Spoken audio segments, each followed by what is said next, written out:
ভাই আমি শুয়ে শুয়ে ল্যাগ খাচ্ছিলাম, ঠিক সেই সময় আমার গ্রুপে একটা নোটিফিকেশন আসে গ্রুপে যে আমাদের সেকেন্ড সেমিস্টার অ্যান্ড ফোর্থ সেমিস্টারের রেজাল্ট আউট হয়েছে। তো আমি তো সেকেন্ড সেমিস্টারে পড়ি ভাই, এবার সেকেন্ড সেমিস্টারের আমার রেজাল্ট দেওয়ার কথা। এবার ভাই আমার মধ্যে বিশাল টেনশন ছিল ভাই, ভীষণ চাপে ছিলাম, যেহেতু আমার সেকেন্ড সেমিস্টার খুবই বাজে পরীক্ষা দিয়েছি, মানে ফার্স্ট সেমিস্টারের তুলনায় আর কি খুব খারাপ পরীক্ষা দিয়েছি। বাট ভাই ফার্স্ট সেমিস্টারে তো আমি অনেক নাম্বার নিয়ে পাশ করে গেছি, এবার চাপটা ছিল আমার সেকেন্ড সেমিস্টার নিয়ে। এবার বিশ্বাস করো গাইস, আমি অনেক চাপে ছিলাম, অনেক টেনশনে ছিলাম, ঠাকুরের নাম রীতিমতো জপ করছিলাম যে হে ভগবান এই সেমিস্টারটা পাশ করিয়ে দাও, এর পরের বার থেকে আমি ঠিক পড়াশোনা করব।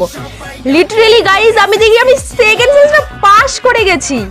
সিরিয়াসলি আমি যেখানে ভেবেছিলাম একটা ব্যাগ তো ভাই বাড়িতে আসবেই, আমার একটা ব্যাগ আমি নিবই এবার, কিন্তু না গাইস আমি পাশ করে গেছি। মানে কি লেভেলের যে খুশি লাগতেছে, মানে আলাদা ভাবে আবার 12,000 টাকা পাবো।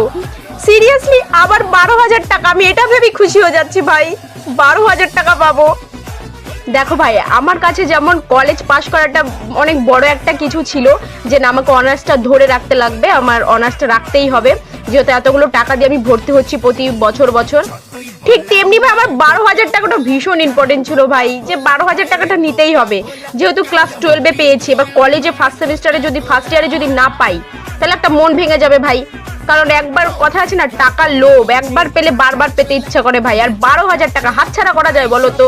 আর ভাই মানে এত খুশি লাগতেছে যে লিটারেলি আমি পাশ করে গেছি, তা আবার ভালো নাম্বার নিয়ে, অনেক ভালো নাম্বার নিয়ে। মানে সিরিয়াসলি না পড়াশোনা করে কি করে ভাই, মানে ফার্স্ট ইয়ার কমপ্লিট করে দিলাম।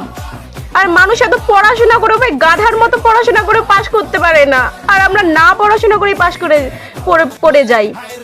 আলাদাই ট্যালেন্ট আছে বস আমার এবং আমার বান্ধবীদের মধ্যে, আলাদাই ট্যালেন্ট আছে যে আমরা না পড়েই পাশ করে যাই।